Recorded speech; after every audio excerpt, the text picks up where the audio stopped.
بەناوی خۆی بەخشندەی مێرەبان سڵاوتان لەبێ عزیزانم من کارزان مەحمودم خۆشحاڵم کە لە ئەڵلقەیەکی نوێ و لە یەکەم ئەڵلقەی بەرنامەی لیستی کارنامەی لیستی ژمارە 1940 کۆمەڵی دادگەری کە ئەمجارە بەم ژمارەی کۆمەڵی دادگەری بۆ خولی شەشەمی پەرلەمانی کوردستان بەشداری کردووە لەگەڵ دوو میوانی بەڕێ سەبارەت بە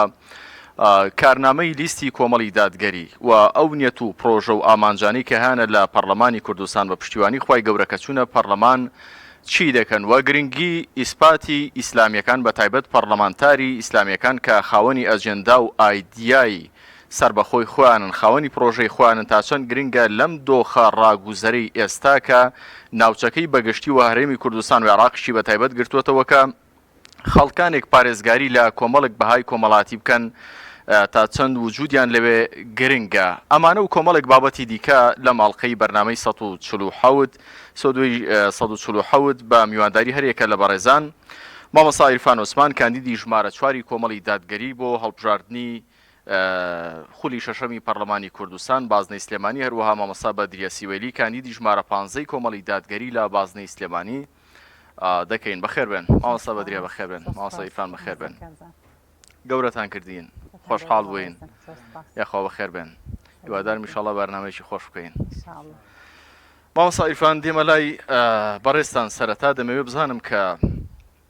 32 ساڵە حکوومەتە یەک لە دوایەکەکان لە هەڵبژاردننی ساڵی 92 تاوەکو ئێستا هەمیشە لە بانگەشەکانیاندا کۆمەڵێک دروشم و کۆمەڵێک وعدی گەورە و بریقەدار بە هاوڵاتیان دەدەن پاش 32 ساڵ ئێستا دەیبینین کە هاوڵاتیان لە هەڵبژاردننی ڕابردوودا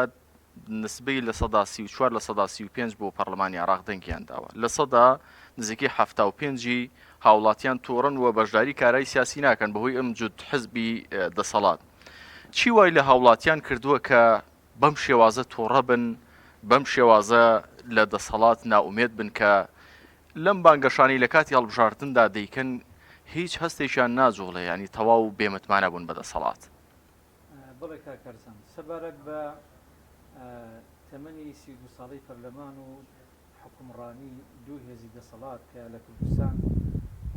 فترەیەک بە شەرعیەتی شۆڕژگەڕی و فترەیەک بە شەرعیەتی زۆرینی پەرلەمانی کە دەستیان بەسەر ئەم وڵات و مەملەکەتە بەسەر ئەم قەوارەیەدا گرتووە یعنی بەڕاستی ئەوان هۆکارێکی سەرەکی بوون بۆی کە وا بکەن لەو خەڵکەیە بۆ ئاراستەیە بیرکاتەوە کە بڕوای بەدام و دەستگاکانی دەوڵەت نەمێنێت لە پێش هەمیانەوە پەرلەمان ئەو جا حکوومەت ئەو جا سەرۆکایەتی ئەو جا دادوەری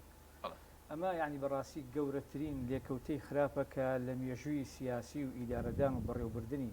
ئەم حکوومەت و کابینە یەک لە دوایەکەکان هێناوێتە دی ئەگەر ئێمە لە هەر کابینەیەکەوە تەماشا بکەین تەماشاکەین ئەو قەناعەتە یاخود ئەو بۆشونە لای هاوڵاتیانی ئەم هەرێمە دروست بووە کە هەر کابینەیەک خۆزگە خوازن بە کابینەی پێشوو وەکو ئەڵێ یعنی بەڕاستی لە کابینەیەکی خراپ بۆ کابینەی داهاتوو ئەکەونە سەر کابینەیەکی خراپتر و خراپتر و ئەمە هۆکارێکی سەرەکی بووە بەداخەوە کە ئەم کابینانە هێناویانتە پێشەوە کە نەیانتوانیوە ماف و ئازادەکان بپارێزن و هاوڵاتی لە حکومڕانیانە سنتەر بێ و خزمەتکردن باشترین دروشم و باشترین کاریان بێ ناڵێن ئێستا لەم بانگەشەی هەڵبژاردنەشدا ئەوان وا ناڵێن دەڵێن هاوڵاتی سنتەرە بۆ خزمەتکردن بۆ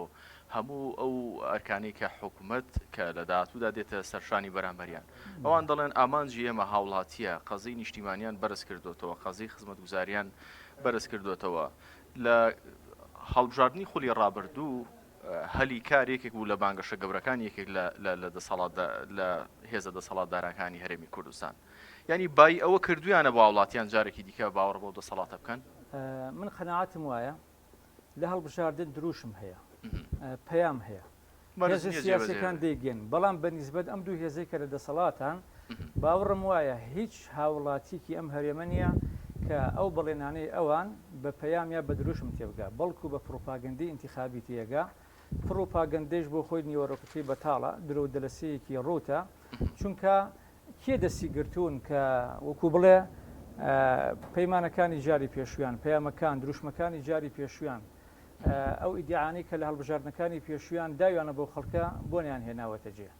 لە هەلی کار لە خزمەتکردن لە بڕێوەبردننی خەڵک لە دامەزراندن لە زۆر خۆشگوزەرانی باشە ئەوانوتی جێبەجێ نەکەن ئەوان ڕەنگە بڵێن هەندێک بارودۆ خاتوتە پێشەوە لە دوای ڕفراندۆم و لە دوای کۆمەڵێک وەزئی بڕینی موچە ئەوانە ئەمانە هیچیان دەبن بە بەڵگە حوجە پاسا و بۆ دەسەڵات بۆی کە خزمەت گوزاریەکان لاسی پێویستانە بن بە هیچ شێوەیەکەوە نابێتە پاسەوە کارکارزان لەبەرەوەی ئێمە ئەو فترەی لە 2023 هەتاوەکو ساڵی 2014 خاوەنی بودجەیەکی تایبەت بووین بەشێک توانراوە لەبەرەوە تا ڕادەیەک لەژێر ئیشراف و چاودێری حکوومەتی عێراقی و ئەوانە بۆ خزمەتێک کراوە بەڵام لە 2014 لەژێر ناونیشانی ئابووری سربەخۆ پارێکی زۆر و زەبەلا هاتوۆتە ئەم هەرێمە بەڵام بەشێکی زۆری لە خیلالی ئابووری سربەخۆ سپی کراوە بۆ باخەڵی حیزب براوە بۆ باخەڵی شخصەک بەرزەکانی ناو حیزب و بنەماڵەکانی ناو حیزب براوە و هەموو لایەکی ژەوڕاستیە دەزانین جینا ئەوان لە بێدەسەڵاتی و لە بێپارەی و لە بوونی قەیران نییە کە خزمەتیان نەکردووە تەنها لە بوونیەوەی کە تەماحیان لە بردن و تاڵانکردنی سەرۆت و سامانی ئەم میلەتە بووە کەنیانتوانی خزمەت بکەن دەگەڕێمەوە لای بەڕێستان دواتر پێم بڵێ لەم بانگەشەی هەڵبژاردنەدا هاوڵاتیان دەبێت باوەڕ بە دەسەڵاتێکی 32 ساڵە بکەن کە 32 ساڵە دەڵێن دووشت ئاو کارەباتان بۆ چاک دەکەین ئایا لە 4 ساڵی داهاتووەم کابینەی کە لەسەر ئەساسەکەی لەسەر ئەم پەرلەمانە تەشکیل دەکرێت دەبێت هاوڵاتیان باوەڕیان پێ بکەن کە ئەمە چارەسەر دەبێت دواتر وەڵامدەوە دەچمە لای مامۆستا بەدریە ئیسماعیل مامۆستا ئێوەش بەخێر بێن خوا بەخێر بێن ئێوە لە خولێکی پێشووتری پەرلەمانتان بینیوە ڕەوشی مافی مرۆڤ لە هەرێمی کوردستان لە چ ئاستێکدایە وابزانم لیژنەیەکی لە پەرلەمان لیژنەی مافی مرۆڤ ئێوە کۆمەڵێک بەدواداچوونتان کردو کۆمەڵێک مەسئولیت و ئەرێکتان لەسەرشان بۆ لە خولی ڕابردوودا بەگشتی هاوڵاتیان گەنجان ئەمە دەبینین کە خوان بە دەریای ئیجەدا دەن هاوڵاتیان لەو پەڕی بێ ئیشیدا بەگشتی دەمانەوێت لەم کەناڵەوە بچینە ناو ڕەوشی مافەکانی مرۆڤ ئێوە چۆن بینیتان لە پەرلەمان کە بەدواداچوونتان بۆ کرد بەنای خۆی بەخشەدەی میرەبان بەندا بڕیادر بووم لە لیژنەی کاروباری کۆمەڵاتی و داکۆکی لە مافی مرۆڤ بەڵام بەداخەوە ئەو مافەم نەبینی بە چاوی خۆم نە بە ڕێکاری پەرلەمانی نە بە ڕێکاری یاسایی و نە بە ڕێکاری حکومەت و لانی جێبەجێکار حکومڕانی و نەبوو ڕێکارە ئیداریانەی کە لە ئەستۆی تەواوی لیژنەکانی پەرلەمان بوو ئێمە طبعا لە پەرلەمانی کوردستان خولی پێنجەم 19 لیژنەمان هەبوو لە خولی پێش ئێمەدا 25 لیژنەبوونی هەبووە کە تعدیلی پەیڕەوی ناخۆی پەرلەمانیان کردووە بیش لیژنەکانیان کردووە بە 19 لیژنە بەندا لە تەواوی لیژنەکانە کار و چالاکی منجام داوە کاری پەرلەمانتارەوەیە کە لە دوو لیژنەی ڕسمی حزوری هەبێ ممارەسەی کاری خۆی بکە بەپێی اختصاسەکەی خۆی و پاشان دەتوانێت بۆ تەواوی لیژنەکان لەکوێ گرفت و داواکاری هاوڵاتیان هەبوو کار بکات بە بێوەستان کاری پەرلەمانتاری 24 کاتژمێریە بە بێوەستان ئەگەر پتەی وجدانی خۆدا سوودەکەی و موچەکەت حەڵالکەی و نوێنەرایەتێکی ڕاستەقینەی گەل و بەرەی مافی مرۆڤکەی مافی مرۆڤ ئیدعایەکی زەبەلاحە لە هەرێمی کوردستان بەداخەوە هیچی تر لەبەر ئەوەی زۆرێک لە جمگەکانی کۆمەڵگا مەحڕومن لە مافەکانیە بەنمونا من ئەوەی کە زۆر کارم لەسەر کردووە یەکەم کار و یەکەم دەستپێکم کە جەختم لەسەر کردوتەوە بابەتی چاودێری کۆمەڵایەتی بوو کە کابینەیەک لە دوایەکەکان و بە تایبەتی کابینەی 89 دەستی خستە بینە قاقەی ئەم توێژە منکوبە بێهاوسەران بێسەرپەرشتان تەمەنداران و ئەوانەی کە سزادراون کە سوکاری سزادراوان بێ باوکان و ئەوانەی تەواوی تر ئەو فئەیکە هاوکاریکی چاودێری کۆمەڵایەتیانە بوو بە میزاجی خۆیان کاتێک لە کابینەی هەشتەمی حکومەتدا ئاراستە دەکرێن بۆ نمونە بە حساب هیچ جمگەیەکیان نەدۆزیێتە چاکسازی پاکسازی تیادا بکرێ ئەم توێژە نەبێ بە ناوی چاکسازیەوە بە تەواوەتی بنەبڕیان کرد و ئەو موچەیە تا ئێستا نەک موچە هاوکاریەکی جزئی بوو کە نەبارگرانی بەڕاستی دارایی دروستەکرد بۆ سەر حکومەت بارگرانی دروست ناکرد بە تەواوی پڕاوەکانەوە و بە مەیدانی بۆ بەلای بۆ لە وەزیری هەردوو وەزیری پەیوەندیدار و تەواوی پڕاو ئۆراقەکان ئەوەی ئێمە کەم تا بە ئەمان کرد تێچوێکی کەم و هیچ بارگرانێکی دارایی دروست ناکرد ئەگەر بێت و ئەو هاوکاری چاودێری کۆمەڵاتی سەرف بکرێ بەداخەوە تاسا ئەوە نەبووە واگەر سەیری گەنجانی بەشمێنێتی ئەم هەرێمە دەکەی بەشێکیان یا لە سەری خۆیان هەڵدەگرن و دەبنە خۆراکی نەهنگ و ماسیەکان یا بەشێکیان قوڕ بەسەر و منکوب و دانەمەزرا و چەند ساڵە بڕاستی تەخەڕوجیان کە ڕۆزانکۆ پەیمانگەیان تاواکرێت تا ئێستا شانسی دامەزراندنیانە بووە نەهەلی کاریان پێدرەوەکە لە کاتێکدا کا کارزان سەرۆکی حکوومەت کاتێک بەرنامەی کاری لە پەرلەمان خستە ڕوو خەڵکی هەرێمی کوردستان دڵخۆش بوو بە ئەو بەرنامەی کارە کە زۆر جەختی لە ڕەخساندنی هەلی کار و گەنجانی دامەزراوە دادەمەزرێنێ بەداخە ئەومان نەبینی کە نە لە کەرتی تایبەت و نە لە کەرتی گشتیدا ئەو شانسە بۆ گەنجانی ئێمە نەڕەخسا ئیلا دەبووە تەسکیی حیزبی و هەندێک لەو بابەتانە تەنانەت ئێمە وەک فراکسیۆنەکەمە لە تەعدیلی یاسای کار یاسای عمل ئێمە ئەو بابەتەمان دەستەبەر کرد ئەو هەوڵ ماندووبوونەمان تیادا جێگیر کرد کە دەبواە هەموو کرێکە بۆ نمونە کۆمپانیاکان یاوانی کەرتی تایبەت کە چەند هزار کۆمپانیا لە هەرێمی کوردستاندا هەیە دەبێ کرێکاری خۆماڵی بە یاسا ئەمەمان جێکردەوە لە سەدا هەفتەمێجی کرێکاری خۆماڵی وەربگرێ و کە بەداخەوە ئێستاش بە تەسکیی حیزبی دەبێ ئەو بابەتە بۆ نمونە بۆ گەنجەکانی ئێمە دەستەبر ببێ بەڵام ئێمە جەختمان کرد ئەوە ئێستا یاساکە بەرکارە مافی خۆیەتی لە سەدا 25 دەبێ کرێکاری بیانی بە 75ەکەی خۆماڵی بنبەندە ئەوعنی وەکو فراکسیۆن ئێمە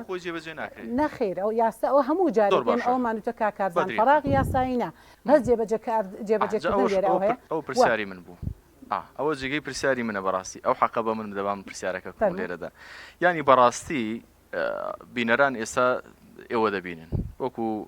ئیشاڵە لە داهاتوودا لە پەرلەمانی کوردستان خۆتان بەدەمی خۆتان دەڵێن کە ئێمە فەراغی یاسامان نییە یاسای زۆر جوانمان هەیە بەڵام جێبەجێ ناکرێ وجودیەتی پەرلەمانتارێک لە ناو پەرلەمانە ناو مەزدەری تەشریعدا تا چەند گرنگە لە کاتێدا ئێمە یاسای جوانمان هەیە بەڵام جێبەجێ ناکرێت ینی مەهامی پەرلەمان لێرەدا سفر نابێتەوە کارزان کاری پەرلەمانتارە و خەڵک گەزانێت چاودێریکردن و یاسادانان بە دووادا چوونە و ئیتر ڕێکارەوردەکانی تری کە ئیتر دوای شۆڕە بێتەوە بە تەواوی جونگەکانی دام و دەستگا حکومیەکان بابەتی یاسادانان ضرورەتە و گرنگە و ساڵانە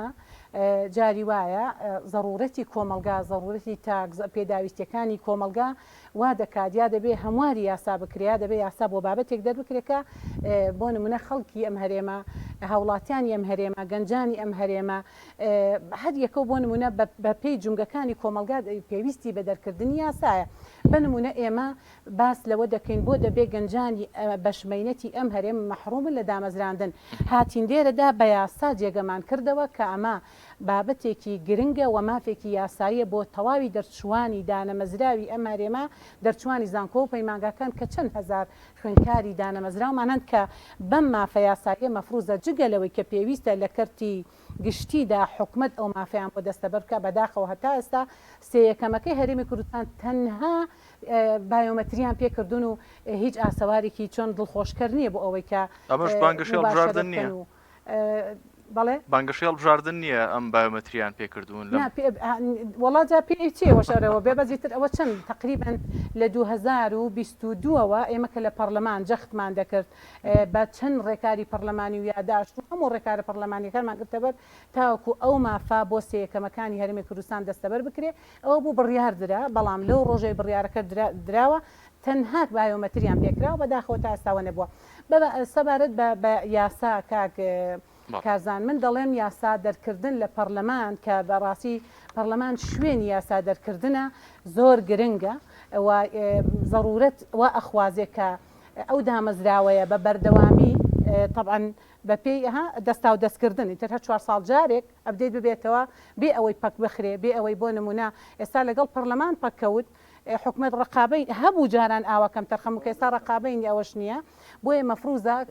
بە زۆیی هەم حکومت دەستا و دەستکە هەم پەرلەمانی بە هە 4 ساڵ جارێک ئەبدەیت ببێتەوە هەڵبژاردن کردێتەوە لە کات و ئێمە تەنانە جەختمان کردو پێشوەختیش بۆیە جاری وە ضرورەت و ئەخوازێ بنمونە ئەمە بابەتی یاسای ئەمەل وە ئێمە 43 پرۆژه یاسامان ئاراسی سەرۆکاتی پەرلەمان کرد خۆشبەختانە 1-2 یاسا الحەمدوللا دەستەبەر بووە بنمونە ئێمە باس لە گەنجەکانی ئەم هەرێمە دەکەین بەشێکیان سەری خۆیان هەڵدەگرن بەشێکیان دانەمەزرا و بێکار و خەفەتخانن بەشێکیان مدمنن بە موادی هۆشبەر کە مەخاڵێکی زۆر مەترسیدارە بە پێی ئەوەی کە ئێمە بە دوواداچوونمان دەکرد هەم لە چاکسازیەکان هەم لە ئاسایشە گشتەکان هەم لە گرتن و گواستنەوەکان ئەم خاڵە مەترسیەکی گەورەی بۆیە هەستین بە دەرکردنی یاسایەکی پەنجامادەیی کە چەند بڕگە و بابەتێکی زۆر گرنگی لە خۆ گرتووە بەداخەوە حکومت لە ئازیێ بەجێکردنی ئەم یاسایە کە یاساکە ئێستا بەرکارە یاسای ژمارەیەکی ساڵی 2020 خولی پێنجەمی پەرلەمان تا ئێستا جێبەجێ نکراوە. ئێستا ڕێژەی تاوان و بازرگانی و مادەی هۆشبەر و ڕۆژ بە ڕۆژ هەر لە هەڵکشاندا ڕێگری نەکردووە. ئەو سزایانەی کە بۆ ئەو سزایانەی کارزان ئەو سزا قورسانەی کە بۆ تا بازرگانی موادی هۆشبەر دانراوە ئەگەر یاساکە جێبەجێ بکرایە ناڵم بنەبا بوو بەس بە جۆرێک لە جۆرەکان حاڵەتەکە تۆزێک کەم دەبوویەوە. بەنمونە ئێمە یەکێک لە خاڵە گرنگەکانینا ئەو یاسایە ئەومان چۆنەڵی جەخر لەسەر کردوەوە کە پێویستە لە هەموو شارێکدا لە هەموو پارێزگایەکی ئەم هەرێمەدا سنتەرێک بکرێتەوە بۆ بەکارهێنەرانی موادی هۆشبەر کە بەڕاستی هەندێکیان تێوەگلاون هەندێکیان بە بۆنی هاوڕێوە هەندێکیان بە بۆنی کار و ئەوە یا هەندێکیان بە پیران ئەویان بۆ کراوە بەداخەوە تا ئێسام سنتەرەدا نەندراوەکە پێویستە بەکارهێنەران وەکو چۆنەڵی نەخۆش مامەڵیان لەگەڵا بکرێت تاوەکو چارەسەر بکرێن بە ڕیزبەندی و بە کەڵکی شیاندن و ناوپەیامەکەت ئەگەر بێت و لانگرانی لانی ئۆپۆزیسیۆن یاخود کاندیدەکانی کۆمەڵی دادگەری هی ئەو حزبانەی دیکەش کەنیەتی باشیان لە دەخوێندرێتەوە هەندێکیان زیاتر بوون لە پەرلەمانی کوردستان دەتوانن وەکو کارتێکی فشار لەسەر دەسەڵاتی جێبەجێکردن بەکار بێنرێن فشار لە حکوومەت بکەن بۆ یاساکان جێبەجێ بکە بەڵام دواتر وەڵام دەوە دەچمەوە لای مامۆستا ئیرفان باسی دۆخی خزمەت گوزاریەکانمان کرد 32 ساڵ حکوومەت لە هەموو کابینەیەک لە دوایەکەکاندا لە هەموو بانگەشی هەڵبژاردنەکاندا دەڵێ ئەم بەرپرسێ دەڵێ ئەم کابینێ ئەم هەڵبژاردنە ئەگەر بێت و دۆخی ئاو کارەبا چاک نەبوو حەقە ئێوە هەموو ئێمە بنێرنەوە ماڵەوە ئێمە دوای 32 ساڵ باسی مافێکی سەرەتایی دەکەین کەچی هێشتا دەبینین لە کاتی بانگەشی هەڵبژاردندا خەڵکانی بکەن باوەڕ بکەن یعنی دۆخی خراپی بەڕێوەبردن لە هەرێمی کوردستان تەنها دەسەڵاتداری بەرپرسە یاخود هاوڵاتیانی خۆشیاری سیاسی ئیدارە و دەوڵەتیان زۆر لاوازە بە هەموو باەک شەن دەکەن نازانم شەیە چی پێ دەڵێن بەڵێ جاوە بە دوو خەڵ وەڵامی ئەو پرسیارەی جەنابتە دەمەوە سەبارەت بە دروشمەکانی ئینتیخابی ئەوەی کە لە پێشووتر ساڵی 2008 بۆ 2009 برادران لەم دەسەڵاتیان ئەگەر تا 2008 لە 2005 قسەیان کرد تا 2008 کارەبامان چاک نەکرد حەقە شار بە دەرمانکەن ئەوە ئێستا ساڵی 2024 کارەبا هەروکو خۆیەتی بگرە خراپتریش بووە کەواتە ئەوان لەگەڵ دروشمەکانی خۆیان هیچ کات ڕاستیان نەکردووە و ئێساش یعنی ئەم دروشمانە کە دەیڵێنەوە ئەم پرۆپاگەندە ئینتیخابیانە کە یڵێنەوە بە تایبەتی ئەم دوو حیزبەی دەسەڵات تەنها شەڕی ئەوە ئەکەن کە خۆیان یەکەم و دووهەمی هەڵبژاردنەکان بن و پێکەوە ڕێکەوە لەسەر کابینەی دەهەمی حکوومەت و ئەوەی کە خراپیان نەکردووە خراپتری بکەن ئەوە لێرەوە ئەتوانە خەڵکە بینوسێ لای خۆی ئەگەر ئەم جار یعنی ئەو دەسەڵاتە بۆ شێوازانی جاری پێشوو بکەوێتەوە لە ئەم دوو حیزبەی دەسەڵات یعنی کابینەی دەهەم خۆزگا خوازینەوە بە کابین و هەم کە خراپترین بۆ لە کابینەکانی پێشووتر جارێکی کێژ ئەمە دەتوانین پۆلینی کەینەوە بڵێن ئەمە خەتایەکی تری هاوڵاتیانی ئەم هەرێمەیە ئەمیش یعنی دابەشەوێ بەسەر دوو بەشە بەشێک لە خەڵکی هەموو جارێک یعنی بەڕاستی ممارەسی دەنگدانەکەنەوە بە هەمان نەفەس و بە هەمان ڕێگەی پێشوو یعنی گوناحە ئێمە لە سەدەی 21 بین لە ساڵی 2024 بین و خاوەنی چەندین ئەزمموی هەڵبژاردن بین یعنی هەموو جارێک هەڵە هەڵبژێرینەوە یعنی ئێمە ئەوە بۆ نمونە هاوڵاتیەک ئەگە لە 2023 بڵێن لە 24 دەنگەدا لەوانەیە لە ساڵی 2023 نەیتوانی بە دەنگدا ئێستا مناڵەکەیشی دەنگ ئەدا ناکرێتەوە هەڵەیە دووبارەکەیتەوە تەمن ڕۆی کەی لە ڕێگەی دەنگەکەتەوە وا ئەکەی لە سیاسەکان کە بتوانن سیاسێکی چاک بن ئەمە یعنی بەڕاستی خەڵک پێویستە وا بکە لە بابایەکی سیاسی وەکو ئێمە وەکو خەڵکی کە بتوانێت هەنگاوێکی باش هەڵبێنێ خزمەتکردنی کۆمەڵانی خەڵکە هەنگاو ئەگەر باب و باپیرانمان هۆشیارێکی سیاسی و ئیداری بەخەوەتیان هەبووە ئێستا دۆخمانەکەم ئاماژە بەلایەن دووەمدا خەڵکێکی تر ینی بەڕاستی دەستەوسان بووە وەکوڵێ شۆک بووە لە ماڵەوە دانیشێ یعنی بەبێ ئەوی بەدیلێکی کەی هەبێ ڕێگادا ینی بەڕاستی کە ئەمە دەرفەتێکی زیادەدا بە بڵێن حیزبی دەسەڵاتدار کە جارێکی کار ڕێگەی بۆ خۆش بێتەوە بێتە سەر حکوم و کابینەی کە پێشکەش بکە بۆ نمونە جاری پێشوێمە لە ساڵی 2010 خەڵکێکی زۆر بایکۆتی هەڵبژاردنەکانی کرد 120 بۆ 22 لەوانەیە کەمتریش بێ هاتنە سەر سنوقەکانی دەنگدان کە زۆرینەی خەڵکانی بڵێن سەر بە دەسەڵات بوون ئەو خەڵکی کە لە ماڵەوە دانیشت بوو توانی حیزبی یەکەمی کوردستان لە 35 کورسی و 33 کورسیەوە بکا بە 45 کورسی کەواتە یعنی ئەمەش بە جۆرێک ینی هاوڵاتیانی ئەم هەرێمە پێویستە ینی بەڕاستی جارێکی کە چێکێکی کۆڵێ معلوماتەکانی خۆیان بکەن ناوی ژیانی خۆیان و مناڵەکانیانە بڕیار بدەن بچنە سەر سنوورەکانی دەنگدان اختیارەکانیان بگۆڕن کاکارزان ینی ئەمە گرنگە زۆر باشە بەشداری نەکردن لە هەڵبژاردندا خۆ بەدەستەوەدانی بەرەی خەڵک نییە بەرامبەر بە دەسەڵاتێکی بەتەکید 100% وایە ئەوە چارەسەری ئەم دۆخە دەکات ئێمە هەڵبژاردننی ڕابردوودا لە 35 بۆ 40 وابزانم هەندێک ئامارەکان بەرزیش کردەوە ئەو کاتەگەر بیرم بێ 35 بۆ 40 دەنگیدا بۆ پەرلەمانی عێراق باشە لە 180 خۆی بەدەستەوە داوە بەبێ چەک تەسلیم بووە مەمەستم چەکی ئەم شارانەی ئێستا چەکی مەدەنی ئۆمانەیە بەرامبەر لە 140 ئێستا ئەمیان حکومڕانی دەکات ئێستا لەم هەڵبژاردندا نزیکەی 3 میلیۆن هاوڵاتی مافی دەنگدانیان هەیە لە هەڵبژاردننی ڕابردوودا لە 4 میلیۆنێک هاوڵاتی بەشداری کردووە ئەگە بێت و ئەم 2 میلیۆنەی کە بایکۆتی کردووە بێتەوە ناو ساحەکە هەر بەجددی ناتوان گۆڕانکاری لە واقعی سیاسی دروستکە بەتەکید ئەگەر شێوازی هەڵبژاردنەکانیان بگۆڕن و بە پروپاگەندەکان یعنی نەخڵەتێن و یعنی ئەزمون لە ڕابردوو وەربگرن و پێویستە گۆڕانکاری بکەن لە دەستنیشانکردنی سیاسەکانە و ئەو مێژووە سیاسی کە ئێمە هەمانە لە ساڵی 92ەوە هەتاو پێسا 32 ساڵەکە بیکەنە مێژوەک و هەڵسەنگانی بکەن بە وجدانەوە یعنی گۆڕانکاری بکەن لە جۆری تێگەیشتن و جۆری هەڵبژاردنەکانیانە بە دڵنیاییەوە گۆڕانکاری دێتە ئارەوە واتە خەڵک پێویست ناکە گەنجان بەو شێوەیە ناومێت بن نەخێر پێویست ناکە لە هەموو پەتێک بەرداوە ینی گەنجان داینەمەی گۆڕانکارین یعنی هیچ شتێک ناممکن نییە یعنی ئەوەی کاڵێ ئەمە ناگۆڕ ئەم دەسەڵاتە و ئەگەر یعنی حیزبەکانی دەسەڵات کورسێک و دوان بێنن گۆڕانکاری بەسەریانانایە ئەوە علی باپیریش سەرۆکی کۆمەڵی دادگەری لە یەکێک لە لێدوانەکان دەڵێ چۆن لا ناچن ئەم قسەیە لە باگراوندێکی زانستیەوە دەیکات یاخود ئەمیش قسەکەی ئەنی وەکو بانگەشەی هەڵبژاردنە واتاگە بێت و لانی کۆمەڵی دادگەری زۆرینەی کورسەکان بەدەستبێنن بە فعلی دەتوانێت ئەم وەزع بگۆڕێت بە دڵنیاییەوە ئەگەر ئێمە مێژوو خوێنینەوە و ئەزمموی ناوچەکەی ژوەر بگرین وەکۆڵێ ئەم فترە تازەیە گۆڕانکاری زۆر ئاسانە خەڵکێک هەبوو وا بیریان کردەوە بە سەدان ساڵ حکوم بکەن بەڵام وەکۆڵە بە کشمەلیکێک ڕۆیشتن بە دڵنیاییەوە خەڵک قەراری گۆڕانکاری دابێ زۆر بە ئاسانی ئەمانە یعنی بەڕاستی وەکۆڵێ ڕاکردنیش ناکەون قەرار لای خەڵکە یەکێ لە کێشەکان خەڵک خودی خۆەتی ئاستی هوشیاری مامۆستا بەدرێ دەگەڕێمەوە لای بەڕێستان پرسیارەکە و بیرماوە یا خۆ دووبارەیەکەمەوە زۆربوونی پەرلەمانتاری لانی ئۆپۆزیسیۆن یاخود ئێوەی لانی ئیسلامیەکان بە تایبەت کۆمەڵی دادگەری تا چەند دەبێتە کارتێکی فشار لەسەر دەسەڵاتی جێبەجێکردن کە حکوومەتە بۆەوەی کە ئەم هەموو پرۆژە یاسا جوانانەی کە لە پەرلەمان لە ساڵی 92 هەن تاوەکو ئێستا جێبەجێ بکرێن هەر ئاوە بە معەلەقی نەمێننەوە بێگومان بوونی پەرلەمانتاری ئیسلامی لە ناوهۆڵی پەرلەمان تاوەکو لەوێ خۆت ممارەسەی بابەتەکە نەکەی لەوێ حزۆر نەبێ و نەبینی چەند بەرکەوتن هەیە و چۆن دژە ئیسلامی هەیە و چۆن دژە بەڕاستی خێزان و کۆمەلگا هەیە ئەوە ئەو کاتە بەڕاستی خەڵک زیاتر ئێستعدادی بۆ دروست دەبێت بۆ نردنی نوێنەرەکانی وەتاکی ئیسلامی بۆ ناوهۆڵی پەرلەمان هەتا پەرلەمانتاری ئیسلامی لەوێ زیاتر هەبێ عەدەدی زیاتر بێت دەنگی دلێرترە و بێگومان ئامانجەکەی زیاترە پێکێ و زیاتر بۆ نمونە دەتوانێت بە جۆرێک لە جۆرەکان هەرز بە داواکاریەکان و ئەو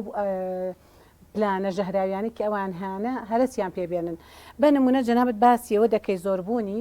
تاکی پەرلەمانتار بە تایبەتی لایەنی ئۆپۆزیسیۆن و بە تایبەتی تریش ئیسلامیەکان ئێمە حەوت پەرلەمانتار بوون وەزائیدەن پێنجی برایانی یەگرتوو بەم چۆنەڵی خەڵکی وا لێڕوانێ بەم عەدەدەکەمەوە ئێمە حەوت بووین ئەتوانم بڵێم بە ئەندازەی 7 ئەندام پەرلەمانتار ڕۆڵمان بینیوە کارمان کردووە لە تەواوی کایەکانە لە تەواوی جنگەکانی کۆمەلگا لە تەواوی پێداویستەکانی خەڵک لە تەواوی چۆنەڵی بۆ چ شتێک ئێمە دەنگمان لێ بەرزان ئەگەر دەرفەت بدەیت من باجارە وەڵامی ئەو پرسیارت بەمەوە بنمونە بوونی دەرکردنی یاسا و ئاراسەرکردنی پرۆژە یاسا و بوونی تاکی ئیسلامی لەوێ و ئێمە لەکوێی بەرەکانی خەڵکدانە بووین لەکوێی داواکاری خەڵکدانە بووین لەسەر شەقامبوونمانە بۆ لە داواکاری خوێندکار و مامۆستانی وانە بێژ و خاوەن پێداویستی تایبەت و تەواوی جمگەکانی کۆمەلگا لەکوێ پێویستیان پێبوو بێ هەم لەسەر شەقام لەگەڵیان بووین هەم لە هۆڵی پەرلەمان دەنگمان بەرز کردێتەوە هەم بەڕێکاری پەرلەمانی بەندە 27 یاداشتی بەس تەنها بۆ مامۆستایانی گرێبەست ببنە هەمیشەیی وانە بێژان ببنە گرێبەست. سەبارەت بە بابەتی پرۆژە یاسا بنمونە هەموو هەر بەدە پەرلەمانتار ئەتوانن پرۆژە یاسایەک ئاراستەی سەرۆکایەتی پەرلەمان بکەن. ئەم خولەی ئێمە بەداخەوە سەرۆکایەتی پەرلەمان ئەتوانم بڵێم بە جۆرێک لە جۆرەکان لەبەر ئەوەی دەسەڵاتەکانی دابش کرد بەسەر هەرچێ سەرۆکایەتیەکەدا تۆزێک لە دەسەڵات کەم بوویەوە بۆ هەرسێ بەتایبەتی سەرۆکی پەرلەمان لە خۆیدا بەچی ئەمە سەری هەڵدا کاتێک تیمی حکومت ئیتر ئایا ئەمان چون بۆ لای حکومت یا حکومت ئەمان هاتن بۆ لای ئەمان بەس ئەوەی ئێمە بەرگوێمان کەوتووە بەداخەوە سەرۆکایەتی پەرلەمان ڕۆیشتە لای حکومت کە بەما پەرلەمان بێئەرزش کرا کە لە کاتێکدا لە هۆڵی پەرلەمان بتمانە بەڕاستی بە کابینەی نۆدرا بۆ تەواوی وەزیرەکان درا بە سەرۆکایەتی بە سەرۆکی حکومەت و ئەنجومەنی سەرۆکایەتی ئەنجومەنی وەزیرانیش درا ڕۆیشت ئەمە چی کرد ڕێکەوتنێکیان لە بین یەکتریا کرد هەر پرۆژە یاسایەک هاتە پەرلەمان پێویستە بیگێڕنەوە بۆ ئەنجومەنی وەزیران کۆبوونەوەی تایبەتمەندی لەسەر بکرێ و هەموو ڕەهەندەکانی لەبەر چاو بگیرێ ڕەهەندی ئابووری و سیاسی و یاسایی و ئابووری بە تایبەتی ڕەهەندە داراییەکە بنمونە ئێمە فراکسیۆنی کۆمەڵی دادگەری کە 43 یاداشتمان ئاراستە کردووە جار هەبووە کاک کارزان بۆ نمونە پرۆژە یاسای زۆر چارەنووساس بنمونە یاسای پەروەردە بنمونە یاسای کار بنمونە یاسای موادی کارتێکەکە عقلیەکان موادی بەرەنگاربوونی موادی هۆشبەر ئەمانە زۆرێک لە یاسا چارەنووسازەکان دەڕۆیشت بۆ ئەنجومەنی وەزیران بە 6 مانگ بە ساڵ بە ساڵونی و جاری وا بە 2 ساڵ گیری دەخوارد نەدەگەڕایەوە کاتێک ئێمە یاداشمان ئارەسێ سەرۆکایەتی دەکرد و داوا ئێوەمان دەکرد بۆ ئەم پرۆژە یاسا ناگەڕێتەوە بە سەرۆکایەتی پەرلەمان لێ وەڵام دایوت حکومەت دەڵێ ڕەهەندی دارایی هەیە و ئێستادا ناتوانین جێبەجێ بکەین بۆیە پەرلەمانتاری ئیسلامی دیسانەوە تەحەدا دەکەم و دێڵێمەوە یەک بەدە لەوێ ئەتوانم بڵم یەک بەدە زیاتر کار دەکەن و شاهیدە و پرۆتۆکۆڵمان هەیە و یوتیوبی پەرلەمانمان هەیە سایتی پەرلەمانمان ئەتوانن بگەڕێنەوە بۆ مێژوو بزانن پەرلەمانتارە ئیسلامیەکان چەند بوێرانە دەنگ دلێرانە لەم کاتە وەرگرین سپاس دەکەم لە ئەسنا قسەکانەدا یەک جوملە سەرنجی ڕاکێشان چەندین هەوڵی دژە ئیسلامی و دژە خێزان هەبوون ئێوە بەرپەرزان داونەتەوە لە پەرلەمان لە ڕێگەی پرۆژە یاساکانەوە ینی زۆر گرنگە بۆ بینەرانەمە پرسیاری خەڵکە بەجددی ئەمە هەر قسەیە ئیسلامیەکان دەیکەن بۆی کە تیرۆری فکری خەڵکێکی پێ بکەن بڵێن نەگەر ئێمە نەبین ئەخلاق و ڕەوشت و بەها کۆمەڵاتەکان لەبەرێک هەڵدەوەشێ یان بە فعلی ئەمە وجودی هەیە ڕێکخراوی بیانی هەیە لە هەرێمی کوردستان لە ژێر ناوی جیاواز دانەوێ یاسای جێندەر و یاسا کۆمەڵێک لەم یاسای ئەمانە بسەپێنن و کۆمەڵگەی ئێمە لە کۆمەڵگەیەکی محافزکارەوە بۆ ئەوەی کە خۆیان دەڵێن کۆمەڵگەیەکی کراوە ببن بە ناوی خۆیانەوە ئەم هەوڵانە هەر ئێوە دەیڵێن هەنیان بە فعلی هەن لە هەرێمی کوردستان و ئیشیان لەسەر دەکرێت ڕۆڵی ئێوە لەو وارە کاک کارزان با لە پەرلەمانەوە پیاوی ئەگەر ترس و حەزەریان لە نوێنەری ئیسلامی و تاکی ئیسلامی و پەرلەمانتاری ئیسلامی فراکسیۆن ئیسلامی نەبێ دەست بە زۆر شتیە خراپە بن کە هێڵی سوورە ئەگەر ترسیان لە تاکی ئیسلامی و جەمعی ئیسلامی و حیزبی ئیسلامی نەبێت لە کۆمەڵگەکەدا بەڕاستی دەست دەبن بۆ پیرۆزیەکان بۆ بەلا ڕێدابردن بۆ هەڵوەشانەوەی خێزان بۆ بابەتی هێنانی جێندەر بۆ بابەتی هەوڕەگەزبازی یعنی ئێمە کاتێک دەچوینە بەشێک لە چاکسازیەکان هاواریان دەکرد هەندێک لەوانەی کە مادەکانیان بابەتی احترامن بۆ گوێگران بۆ جەنابیشتان بابەتی لیواتەوە هەتا دواییە ئیتر مادە 300ەکان بۆ خەڵکی جێدێڵم هاواریانە کرد کۆمەڵ یەک گرت و ئێوە ناهێڵن ئەم لێبوردنە دەربچی ئێمە لێرە نەجاتمان بێ هەتا دوایی بۆیە کە کارزان بابەتی یاسای بەرەنگاربوونەوەی توندوتیژی خێزانی ڕاستە هەیە بەرکارە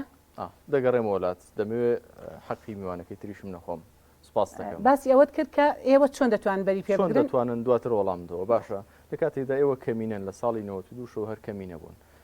ئەوە بە ئێوە دەکرێت یاخود بە خەڵک دەکرێت بەڕاستی ئەم پرسیارەت بیر نەچێگەر خۆشم بیرم چوو تۆ لێەوە دەست پێ بخەوە باشە دەگەڕێمەوە لای میوانەکە مامۆستا عیرفان هەموو ئەو کێشانە لە هەرێمی کوردستاندا هەن لە ڕووی یاساییەوە لە ڕووی خەدەمات و خزمەتگوزاریەوە لە ڕووی باڵێنی درۆ ئەم بابەتانەوە ئێوە وەکو کاندیدانی کۆمەڵی دادگەری هیچ بنەمایەکی گشتیتان هێڵی گشتیتان هەیە بۆ چارەسەری ئەم کێشانە لە هەرێمی کوردستان ئەگەر چوونە پەرلەمان؟ وڵا جا بنەمەوێ پێشە وەڵامی جرم ئاماژەدە بە شتێک بکەم کارزان ئیسلامیەکان ئەگەر چی کەمی نەبوون بەڵام دەنگێکی دلێر بوون چ لە پەرلەمانی کوردستان چ لە پەرلەمانی بڵێن دەوڵەتی عێراقی فیدراڵ دوو نمونەت بەمەیە لە مێژووی 32 ساڵەی پەرلەمانی ئێمە کە ئەمە شەشەمین خولە لە پێنجەمین خولەکەی ڕابردوو یەک پەرلەمان حەسانی لێ وەرگیراوەتەوە ئەویش کاک سۆران عومەری ئێمەیە ئەمە لە ئەنجامی دەنگ هەڵبڕین و بە دوواداچوون و یعنی سووربوون لەسەر مافەکانی هاوڵاتیان نەبێ بۆ ئەم دەسەڵاتە یعنی ئەوەندە گەروتەنگە بێ گە لە کۆمێکی پەرلەمانی لە یەکە حەسانی لێ سەرێتەوە و یەک پەرلەمان لە هەرێمی کوردستان لە بەغداد شەهید کراوە ئەویش مامۆستا سەنگاویەکەی ئێمێکە بەدەستی غەدر و ئەوانە پەرلەمانتاری ئیسلامی پەرلەمانتارێکی ڕاستەقینەیە نوێنەری ڕاستەقینە و ڕەوای خەڵکی مسلمان و میلەتەکەی خۆیەتی ئەوە یعنی گرنگە هەموو لایەک بیزانە مێژوو خوێندنەوەی یعنی بەڕاستی ڕابردوو گرنگە پێویستە ینی من لێرەوە داوا لە هاوڵاتیانی ئەم هەرێمە ئەەکەم ئیسلامەکان تاقیکەنەوە ئێمەمانان تاقی بکەنەوە بە کەڵک نەهاتین ئینتیخابی داهاتوو لێماندن فڕێماندن مان خەنەتەنەکەی خۆڵەوە ئێوە چەکتان نییە یەک کورسیشتان هەبێ هەر سوڵینەکە ئێمە خەڵکێکی بە مەبدەئین باشە لەسەر مەبدە و قەناعەتی خۆمان لەسەر ئەخلاقی ئیسلامی لەسەر خزمەتکردنی میلەتەکەمان لەسەر مافی ڕەوای هاوڵاتیان ئیتر بە هەموو چین و توێژەکانەوە هەر لە پیران و گەنجان و مناڵانەوە تا ئاخیرەکەی ئێمە ئامادەین هەموو قوربانێک بدەین خۆشەرت نییە ینی بەڕاستی تۆ چەکت پێبێ ئیتر بتوانی قسەکەی ئێمە چەکیشمان پێ نەبێت توانی قسە بکەین ئێمە قوربانیە دەین ئێمە بۆیە هاتوین سیاسەتەکەین و ئیقدامەکەی نەتیجەکەی هەچی بێ ئامادەین خۆ لە کەس ناترسین ئەوە چی لە دەستێت تەخسیری نەکات جا لەسەر خزمەتگوزاریەکان من حەزەکەم کێشانە چیتان هەیە لە پەرلەمان خۆ هاوڵاتیانی کوردستان هەمویان دەزانن خزمەتگوزاری ڕاستە ئەم حکومەت بەرنامەتان هەیە یاخود بەرنامەتان من حەزەکەم لێرەوە دەست پێ بکەین خزمەتگوزاری بنەمای هەیە ڕاستە ئەم میلەتەی ئێمە ئەوەندە چەوسێنراوەتەوە ئەوەندە برسی کراوە کە باسی خزمەتگوزاریەکەی موچەی دێتەوە بیرکەوە مافی خۆیەتی هەر حکوومەتێک ینی هەر کابینەیەک واللهی عیبە ئەگەر نەتوانێت موچەی دوومان بڕێک و پێکی نەدا کابینەکەیدا نەخەو نەچێتە ماڵەوە ئەم یعنی وڵاتی ئێمە ئێستاتەیە هەموو ڕۆژەگەمە کابینانە ئەم کابینانە بمبورە مقاتعات دەکەم جارجار ئەگەر ئیسلامیەکان پێکیان هێنابووە لەم بارودۆخەدا کە موچیان پێ نەدرابووە چۆڵیان دەکرد کابینەکە دەبێت پێ چۆڵکن دەبێت چۆڵیکە دەبێت چۆڵیکە خزمەتکردنی خەڵک بۆ شێوازەیە حکومداری بۆ شێوازەیە ناکرێ ینی تۆ محافیزی شارێبی سەرۆکی شارەوانی شارێبی هەموو ساڵێک لافاو خەڵکەکەت بەگیر بێنێ غیرەتی ئیستیقالەکردن نەبێت لە پۆستەکەت و ڕانەکەیت ینی بەڕاستی مە چۆن حکومڕانیەکە ینی ئەم ستایل و نۆرماڵە بەس لە هەرێم هەیە لەوەی لە سۆماڵیش نەبێ بەداخەوە من حەزەکەم ئاماژە بە شتێک بدەم خزمەتگوزاری بنەمای گشتی هەیە مامۆستا ئێمە یعنی وەکوڵێت توینی و برسی خزمەتگوزاری سەرەتاییەکان کراوین لە جادە لە ڕێگۆبان لە موچە لە شایستە داراییەکان مەسەلا لە حەقی تەندروستی ئەم شتانە بەڵام ڕاستی خزمەتگوزاری بنەمای گشتی هەیە ئێمە ئەبێ لێوە سیر بکەین ئەگەر چیم حکوومەتەی ئێمە تەنها یعنی بەڕاستی گرنگی بەوەدا وازارەت دەوڵەتداری ئەوەیە کە تۆ هەندێک ئەتەکێتی قات و ڕیپات و بڵێن کەژاوی ئۆتۆمبیل و هەندێک یعنی وەکوڵێ ئەساسی فەخفەخە و ناوماڵی پیشانی خەڵک دێ لە شاشەکانی کامیرەوە خزمەتگوزاریە هەر کەسێک بۆ 5 دەقەبێت ئەم وڵاتی ئێمە زانیم کابینانە هیچیان نەکردووە یعنی بەڕاستی لەوانەیە ئەگەر خەڵکێکی ڕۆشنبی بێتە وڵاتە پێشەوەی گلەی لە کابینەکان گلەی لە هاوڵاتیان کە چۆن بە حکوومەتێکی ئاوا ڕازی بۆیە بەڕاستی گرنگە ئەم حکوومەتان نەخۆشە ئەم کابینەیەک لە دواییەکانە نەخۆشن هیچیان لە بابەتی خزمەتگوزاری هەموو جارە بیان و دێن دا و ئەمە نەخۆشیەکە هەیە دەرمانی ئێوە پرۆپۆزەڵی ئێوە چارەسەری ئێوە چییە بۆ ئەم بارودۆخە بڵێ کە هاوڵاتیان ئومێدێک هیواکیان لا دروست ببێت کە دوای ئەم هەڵبژاردننی خولی شەشەمی پەرلەمانی کوردستان دۆخێکی نوێ لە سیاست دێتەکایەوە بڵێ ئێمە باوەڕمان وایە وەکو کۆمەڵی دادگەری کاتێککە ئەچینە پەرلەمان کەم بین یا زۆر بین و تا زۆر بین باشترە ئێمە قەناعەتمان وایە لە پەرلەمان بەو ئاراستەیە ئیشەکەین کە دەوڵەتداری بگەڕێتەوە سەر ڕەوڕەوەی خۆی و بەدامەزراوەی بکرێ دەوڵەت لە پێناوی خزمەتکردنی هاوڵاتی و هاوڵاتی لای سنتەر بێ و ئەم وڵاتی ئێمە لە ڕووی ئابووری و سەرچاوە داراییەکانەوە زۆر دەوڵەمەنە ئەگەر لە دەستێکی ئەمین بێ و دەتوانرێ یعنی بەڕاستی خزمەتی ئەم وڵاتی پێ بکرێ و لە ماوەیەکی زۆر کەما ژێرخانی ئابووری ئەم وڵاتە یعنی وەکو لە ڕێک بخرێتەوە ئەویش بەچی یعنی گرنگە ئێمە پەرلەمانێکی ئەکتیڤ و چالاک و دلێرمان هەبێ کە ئەمە گرنگە و کە دەسەڵات زۆر لێ ئەترسێ ینی هەندێک حاڵت بووە پەرلەمان لەمە نزیک بووتەوە کارزان بۆیە ناچار دایخستووە باشە هەندێک جار هەبووە پەرلەمان خراپ بووە حکومت حەزی کرۆ تەمەنەکەی درێژ بێتەوە ئەمانە ناونیشانن بۆەوەی کە دەسەڵات لەم هەرێمە لە چالاکی پەرلەمان ئەترسی بۆیە گرنگە لانی ئۆپۆزیسیۆن زیاتر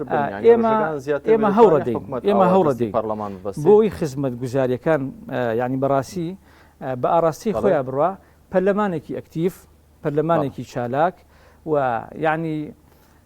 گرنگیدان بە دەستەی چاودێری دارایی کە بتوانێت ڕۆڵێکی ئەکتیڤ ببینێ و دەستەی نەزاها و دەسەڵاتی دادوەری لەم هەرێمە و بێلایەنکردنی کە لێرەوە دەتوانین ینی بەڕاستی شادەمارەکانی خزمەتکردنی هاوڵاتیان زۆر باش چاک بکەینەوە بۆ دوقسە دەگەڕێمەوە لای بەڕێستان هاوکارانم بەداخەوە دەڵێن کە کاتمان کەم ماوە قسە دێنێ بەڕاستی ئەم تەوەرانە هەر پرسیارێک بە خۆی تەوەرێک کە چەند ڕۆژ گفتوگۆی لەسەر بکەین چکە حکومڕانی هەرێمی کوردستان چەندان توێژینەوە و چەندان بابەتی گرنگ پێویستە لەسەری بکرێت بۆی کە بگەین بانجام ماوەسە بەدرە پرسیارەکە بیرماوە بڵێ جەنابەت بابەتی مەترسیەکانی یاسا دەرکردن لە وڵی پەرلەمان بۆ بە پرسیار ئاراستەی من کرد ئێمە چاوێکی تیش و بیرێکی تیش و دەنگێکی دلێر بووین لە تەواوی کاری پەرلەمانتاریمان لە دەروی پەرلەمان لە سەر شقام لە ناوی پەرلەمان لە دام و دەستگاکان لە چاودێری حکوومەت لە بانگشتی وەزیرەکان بۆ ناو پەرلەمان و لە دەرکردنی یاسا و هەڵوێستەکردنی لەسەر بڕگە بابەتەکان لەسەر تەواوی ئەو ڕێکاری کە پەیڕە و ئیشی بۆ تۆ دیاری کردو بنمونە هەڵوێستەمان کرد لەسەر بابەتی یاسای پەروەردە کە مەرام و مەبەستیان بوو بابەتی ئاین بێئەرزشکن و لەگەڵ ئەوەدا خوێندنگەی ئیسلامی بە جۆرێک لە جۆرەکان تحت صفرکەن ئەوە الحەمدوللا جەختمان لەسەر و بەڵام هێشتا بە دڵی ئێمە نەبوو سەبارەت بە هەندێک یاسا دەرەکرا بنمونە من یاسای ئەرک و مافی نەخۆش بازەکەم کە دەرکرا لە هۆڵی پەرلەمان هەندێک بڕگە و مادەی مەترسیداری تێدا بوو ئەگەر فراکسیۆنی کۆمەڵ هەڵوێستی لەسەر نەکردایە پلانمان بۆ دانە نایە کۆدەنگێکمان لەگەڵ ئۆپۆزیسیۆن و ئەوانەی بەتەنگ ڕەسەنایەتی کۆمەڵگە و کولتوری کوردەواری ڕەسەنی هەرێمەکەمانەوەن نەکردایە ئەڕۆیشت بۆیە لەبەر هەندێک اعتیبار بابەتە مەترسیەکە باز ناکەم سەبارەت بە یاسای بەرەنگەربوونەوەی توندڕیژی ڕاستە ئەم یاسایە بەرکارە هەموارێکی بۆ هات هەم لە حکومەتەوە هات هەم لە لیژنی ئافرەتانەوە پرۆژه یاساکە هەبوو هەم لە ئەنجومەنی خانمانیشەوە هات کە هەر چەند پرۆژەکە کرابەیە کرد عادەتەن جاری وایە بۆیە پرۆژه یاسایەک لە 3-4 فراکسیۆنەوە هەیە دوایە کرێبەیەک ئەو بڕگە و بابەتە مەترسیدارانەی کە بەندا لە لیژنەی کاروباری ئافرەتان بوو و ئامادەکاری ئەو راپۆرتە بووین یەک لەحظە تەنانەت لە ڕەمەزانە نەبەربانگ چۆنەڵی ئامادە بووم بەربانگ بکەم نە ئامادە بووم پارچە بکەم بەس بۆ ئەوەی ئاگاداری بڕگە و بابەتەکان بم لەگەڵ هەموو خاڵێکی مەترسیدار و بڕگەیەکی مەترسیدار و مادەیەکی مەترسیدار فراکسیۆنەکەم لێ ئاگادارە کردەوە لایەنە ئیسلامەکەی ترم لێ ئاگادارە کردەوە و تەنانەت ئەتوانم بڵێم لایەنی پەیوەندیدار و حیزبەکەشم لێ ئاگادار کرد لە بەرەی لایەنێکی ئیسلامی بەتەنگ ڕەسەناتی کۆمەڵگەکەیەوێتی کە کۆمەڵگەیەکی زۆرینە موسڵمانە بۆیە سەرنجام تەوقیعم لەسەر نەکرد تێبینیەکانم نووسی نەچوومە سەر مەنەسە بۆ شەرحی پرۆژە یاساکە ئەو دەنگە دلێرەشی لێ بکەوتەوە کە بەر بە دەرکردنی ئەو یاسایە گیرا بۆیە ئەمە مشتێکە لە خەروارێکە هەر حاڵەتێکی مەترسیدار بابەتی ڕێبا بابەتێکی ترکە لەگەڵ بنەماکانی ئاینی کوردی ئیسلام لە گونجاوبێ ڕەتمان کردەوە وەکو ئەوتەی ئێوە پێشتر لە بەرنامەکەمەژەت بەوە کرد کە کاری پەرلەمانتاری ئەگەر بە سۆزانە بیکەی 24 کاتژمێریە بەڵام هەندێکیان کاندید هەیە لە هەندێک لانی سیاسی دەڵێ من بڕۆم بۆ پەرلەمان ئیسراحەت دەکەم هەفتەی دانیشتنێکی جەلسەیەکی پەرلەمان هەیە و 2 ساعات و دێمە دەرەوە شتەکە بەم جۆرە یاخود بەم جۆرەیە ئەرک و ئەرکێکی قورسە مەسئولیەتە زۆر بە کورتی بە ئەو دقەی سوێندی یاسایی خۆی ئەبێ هەستی بەرپرسیارەتی دا بکە بیت و چوار کاتژمێر لە مەیدانی ئەمەلابی ئەمە لە پەرلەمانتارانی تر دەبیندرا زۆرینە بەداخەوە زۆرێک لە پەرلەمانتاران نا حزوریان نەبوو لە لیژنەکان لە وڵی پەرلەمان غیابیان زۆر بوو لە مەیدان و بە دوواداچووندا ئەوە نەبوو بەڵام سپاس بۆ خوا ئێمە لە زۆربەی راپۆرتەکانی ڕێکخراوی پەیکە غیابمان نەبووە زۆرترین قسە زۆرترین پرسیار زۆرترین یاداش وە لەگەڵ ئەوەشدا لە نووسنگەی پەرلەمان بە چالاکترین پەرلەمانی سنووری سلێمانی ناومان بۆ سەرۆکاتی پەرلەمان بەرز هاوکاران فشارێکی زۆرم دەخەنە سەر دەڵێن کاتم نەماوە سپاس دەکەم مامۆستا عیرفان وەکو دوا قسەی بەڕێستان ئێوە چیتان هەیە ئێوەش ئەگەر بە گوشراوی کۆتا پەیامی خۆتان بە وڵاکە کارزان ئێمە ئەڵێن ئێمە وەکو پەرلەمانتار وەکو کاندیدانی کۆمەڵی دادگەری کە دەچینە پەرلەمان ئێمە بەڕاستی دەمانەوێ وەکۆڵی پارێزگارێکی ناسنامەی ئیسلامی ملەتەکەمان بین ئەوەی لەمسی بیر و باوەڕ و عەقیدەی ئیسلامی کە ڕەدی دەکەینەوە ئەوەی شکۆی خێزان ئەوەی ئەحوالی شخصی هەموو بابەتە ئاینەکان و ئێمە دەمانەوێ یعنی بەڕاستی ئەم قەوارەیە بپارێزین و ئێستا هەلێک هاتوۆتە پێش لەگەڵ حکوومەتی عێراقی کە حکومت لەسەر خەتە دەوێت مامەڵە لەگەڵ هەرێمی کوردستان کاوشایی سەدارایەکان دابینیکە ئەمانەوێت ئەو کابینی داهاتوو کە دروستەکرێ بای ئەوەندە پێز و هێز لە پەرلەمان هەبێ کە حکومت ناچار بکە دانوستانەکانی لە ژێر چاودێری پەرلەمان بێ بۆ ئەوەی نەفع و قازانجەکەی بۆ میلەت بێ ئەگینە تا ئێستا کە چاودێریکی پەرلەمانمان نییە حاڵی حاضر ئێستاتی یعنی بە وەکوڵە ملیارەها دینار هاتووە بۆ موچەی فەرمانبەران تەماشاکەی تەوزیع ناکرێ ئامانجمانە بە تەوتینکردن بە نیشتیمانیکردنی موچەی فەرمانبەرانی هەرێم و هاوتاکردنی موچەی خانشینی نیشتیمانی یعنی وەکو خانیشانی هەرێم وەکو خانیشانی حکوومەتی فیدرال وابێ کۆمەڵێک ئامانجگەری تایبەتیمان هەیە کە لە پێناویە ئامادەین بجەنگین و ئامادەین بیان سەپێنین و ئامادەین شەونخۆنیکەین لە پێناویانە کە ئەوە مافی ڕەوای میلەتەکەمانە و هەرگیز لێ خۆشببوونی مامۆستا عیرفان عوسمان بەدریەخان دەستی هەڵبڕیوە هاوکارانیشم زەختی زۆرم لێ دەکەن زۆر بە کورتی لێرەوە بە خەڵکی هەرێمی کوردستان زانانی ئاینی خەڵکی بە شەرەفی ئەم هەرێمی کوردستانە ئەبێ ئەوە بزانن ئێمەی پەرلەمانتارانی ئافرەتی کۆمەڵی دادگەری بووین ئەو دوو ئافرەتە بووین کە چوین لە زیندان لە گردوخانە سۆراخی جەنابی مامۆستا ئیسماعیل سوسەییمان زانی کە پلانێکە بوو بە گوتەی پارێزدەرەکەی و ئەوانەی دەوروبەری ئێمان ئاگادار کردەوە حاڵی لە مەترسیدایە و دەنگۆیەک بڵاو کرابەوە کە گوایە قاچی بڕاوەتەوە خۆشبەختانە ئێمە لە سوێستی زیندان سۆراخی مازانی و مواجەمان بۆ وەرگرت کەسوکاری بە هیچ شێوەیەک نامبینی بوو تەنانەت ئەو دەستنووسەی مامۆستا پێی داین یەکێک لە کەسە نزیکەکانی تا نووسینەکەی بەدەستی ئێمە نەبینی باوەڕی نەکرد ئێمە ئەگەر بچینە پەرلەمان ئەو چاوەتیژە و دەنگە دلێرە دەبین کە زۆرێک لە سزادراوانی بەشمەینەتی ئەم هەرێمەمان ڕزگار کردووە لە خۆپیشاندەرانیش ئەگەریش دەنگمان پێدەدەن ئەو کاتە گلەیمان لێمە کەسوکاری سزادراوان حەقە چاوی لە ئێوە بێت بۆی کە ئەو هەوڵ و جوهدە بەردەوام بێت و نەپسێتەوە دەستان خۆش بێ زۆر بەڕێز عیرفان عوسمان کاندیدی ژمارە 4 کۆمەڵی دادگەری لە بازنەی سلێمانی بە خێر بێن دووبارە سپاسان دەکەین ئەرکتان کێشا بەدریە سیوێلی کاندیدی ژمارە 15 کۆمەڵی دادگەری هەم دیسان لە بازنەی سلێمانی زۆر سپاس خۆشەویستانم لێرەدا و بەم شێوەیە کۆتاییمان هێنا بەم ئەڵلقەی 247 کە ناوی لیستی کۆمەڵی دادگەریە بۆ هەڵبژاردننی خولی شەشەمی پەرلەمانی کوردستان تا بەیگەیشتنەوە لاڵقەی داات و بەخوای گەورە مێهرەبانتان دەسپێرین خواتان